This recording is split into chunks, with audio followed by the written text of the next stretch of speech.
अ, ये good news है वाकई में एस्पिरेंट्स के लिए कि अभी जेपीएससी की एग्ज़ाम कंडक्ट होने वाली है, नोटिफिकेशन आ गया ऑफिशियल। लेकिन मुझे लगता है कि इससे बेकार नोटिफिकेशन शायद कोई हो नहीं सकता है, जितना मैंने आकलन किया अभी तक, जितना मुझे लगा। उसके लिए मैं सबसे पहले आप लोगों को सेंट्रल गवर्नमेंट का रिजर्वेशन का पॉलिसी दिखाता हूँ। आप देखिए एक बार,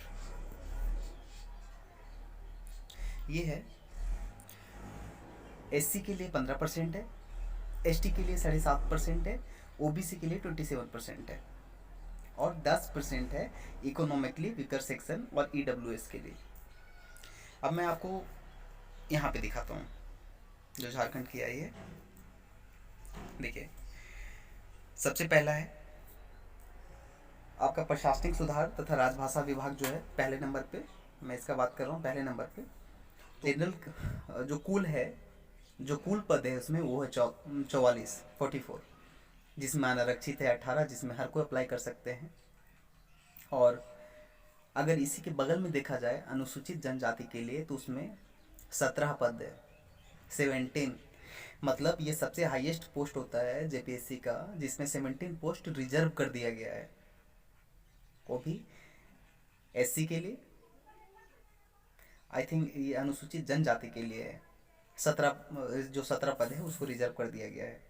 उसके बाद हम अनुसूचित जाति के लिए देखेंगे तो 4 पद रिजर्व कर दिया गया है, यानी एसटी के लिए 17 है, एससी के लिए 4 है। इसी में अगर हम देखा जाए आगे अनुसूचित ये पिछड़ा वन के लिए, तो पिछड़ा वन के लिए इसमें एक भी सीट रिजर्व नहीं है, और पिछड़ा टू के लिए एक सीट रिजर्व है, और ईडब्ल्यूएस के लिए 4 सीट रिजर्व है। अब मुझे समझ में ये नहीं आता कि आप अगर रिजर्वेशन के हिसाब से दे रहे हैं पोस्ट, अच्छी बात है, तो फिर इसमें रिजर्वेशन इक्वल क्यों नहीं है? आप ऐसा क्यों कर रहे हैं कि एसटी को आप दे दिए 17 सीट्स, उसके बाद आपका ओबीसी वन को एक भी सीट नहीं मिला है, ओबीसी टू को आपको एक सीट मिला है? मतलब क्या है ये? इक्वलिटी है कहाँ इसमें? उसी अनुसार अगर आप और नीचे चलेंगे तो आपको मिलेगा पुलिस अधीक्षक में अगर देखा जाए तो इसमें भी 20 सीट रिजर्व है एसटी के लिए, जो कि जस्ट 50% है। मतलब इसका 50% सीट, जो कि ये सब मुख्य पद है, ये जेपीएससी का सबसे हाईएस्ट पद में आता है, जिसमें एसडीएम वगैरह लोग जाते हैं सब इसमें। आप सोचिए, इसमें 50% रिजर्व है एसटी के लिए केवल। और इसमें अगर ओबीसी वन और टू का बात किया जाए तो आप देखिए, ओबीसी वन के लिए 2 सीट है, ओबीसी टू के लिए 1 सीट है, और ईडब्ल्यूएस के लिए 3 है। ये सोचने वाली बातें हैं।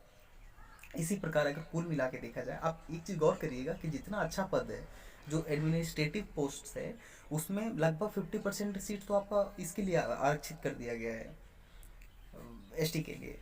लगभग 50% अगर मान के चला जाए तो, जैसे जितना आपका जनरल में पद है, जनरल का 50% तो लगभग इसके लिए रिजर्व कर दिया गया। तो इस सब पोस्ट में हमारे जैसे लोग कहाँ से पहुँचेंगे? आपके जैसे लोग कहाँ से पहुँचेंगे? जो ओबीसी में आते हैं वो सब कहाँ से पहुँचेंगे यहाँ पे, जब इतना सीट रिजर्व कर दिया जाएगा? तो ठीक है, मान के चलिए सेंट्रल गवर्नमेंट का रूल है कि आपका 50% एस सी को और 7.5% एस टी को है। आप 7.5% की जगह हो सकता है आप अपना लॉ बनाएंगे, अपना लॉ बना के 15% आप दे देंगे एसटी को रिजर्वेशन। तो आप उसी 15% को आप इसमें देंगे ना। अगर प्रशासनिक सुधार तथा राजभाषा विभाग है तो इसमें आप इसका 15% देंगे। तो 44 सीट टोटल है, तो आप इसका 15% दीजिएगा कि आप 50% कर दीजिएगा इसको? मतलब ऐसा तो नहीं हो सकता है ना कि मतलब बेकार बेकार पद आप छोड़ के दूसरा को दे दीजिए, उसके बाद जो बढ़िया बढ़िया बढ़िया पोस्ट है उसको आप अपना रख लीजिए। आप एसटी को दे दीजिए, एससी को दे दीजिए, ठीक है, एसटी एससी से हमें कोई एतराज़ नहीं है, अच्छी बात है, दीजिए। लेकिन इसमें आप सही से दीजिए ना। जितनी रिजर्वेशन पॉलिसी है आपकी, उस रिजर्वेशन पॉलिसी के हिसाब से दीजिए। इसी हिसाब से अगर कुल आप देखा जाए यहाँ पे टोटल देखा जाए, तो टोटल 252 पोस्ट है, उसमें से 114 पोस्ट है जो कि जनरल में आता है, जिसको हर कोई भर सकते हैं। और उसमें से 64 पोस्ट है, 64 पोस्ट है जो कि एसटी के लिए है। अब सोचिए, 64 आता है करीबन 25%।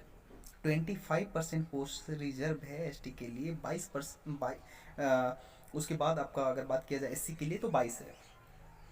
सोचिए, इतना इसके लिए रिजर्व है, जो कि आई थिंक कितना 13-14% के आसपास होगा मेरे हिसाब से। और इसी हिसाब से अगर देखा जाए ओबीसी वन और वन को, तो ओबीसी वन मात्र लगभग 5.5% में आता है, जो कि टोटल रिजर्व सीट है 13। अगर जनरल को देखा जाए तो जनरल को करीबन हो जाता है 7.5-8% मिल जा रहा है रिजर्वेशन। मतलब अभी सबसे खराब स्थिति अगर किसी का हुआ है तो वो ओबीसी का हुआ है। और वो भी घटिया घटिया पोस्ट लेके करेंगे क्या हम? आपका एडमिनिस्ट्रेटिव में मात्र एक पोस्ट मिला है, उसमें भी ओबीसी वन एक भी नहीं जा सकता है, तो क्या करेगा, कहाँ जाएगा ये? और क्यों नहीं मिला है इसको ओबीसी वन को एक भी एडमिनिस्ट्रेटिव पोस्ट? ये सोचने वाली बात है। ऐसा ना हो कि सिर्फ हम देख के कि हाँ जेपीसी का नोटिफिकेशन आया है 252 253 कितना है आपका, 252 पोस्ट है, तो उसको देख के हम खुश हो जाएं। अरे भैया आप एलिजिबल कितने के लिए हैं वो देखिए, आप आपको एलिजिबल किसके लिए किया गया है? दूसरा एक और जो डिस्प्यूट है, हालांकि ठीक है वो सबके लिए है, तो उसमें ज़्यादा हल्ला करना ठीक नहीं है। इसका एक चीज़ और इसमें आया है कि जो एस्पिरेंट है, जो अभी करेंटली जो जिनका ग्रेजुएशन फाइनल हो रहा है, वो इसमें नहीं जा सकते हैं, तो उनके लिए भी एक समस्या है कि आखिर क्यों नहीं जाएंगे, जबकि यूपीएससी जैसा जो बड़ा एग्जाम है जो हर साल प्रॉपरली कंडक्ट करता है, वो ऐसा कोई दायरा नहीं रखा है, कोई क्राइटेरिया नहीं रखा है कि हाँ आप ग्रेजुएशन के एस्पिरेंट नहीं जा सकते हैं, ऐसा कुछ नहीं है।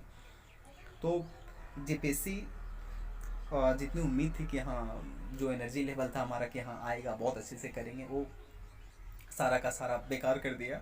इससे वाहियात कोई फॉर्म नहीं निकल सकता है जितना ये बेकार फॉर्म निकला है। और हालांकि ये सारा का सारा तथ्य मेरा खुद का आकलन किया हुआ है, और कुछ तथ्यों पर मैं गलत भी हो सकता हूँ, तो आप अपना आकलन खुद करें, कुछ भी जज करने से पहले, जजमेंटल होने से पहले। जय हिंद, जय भारत।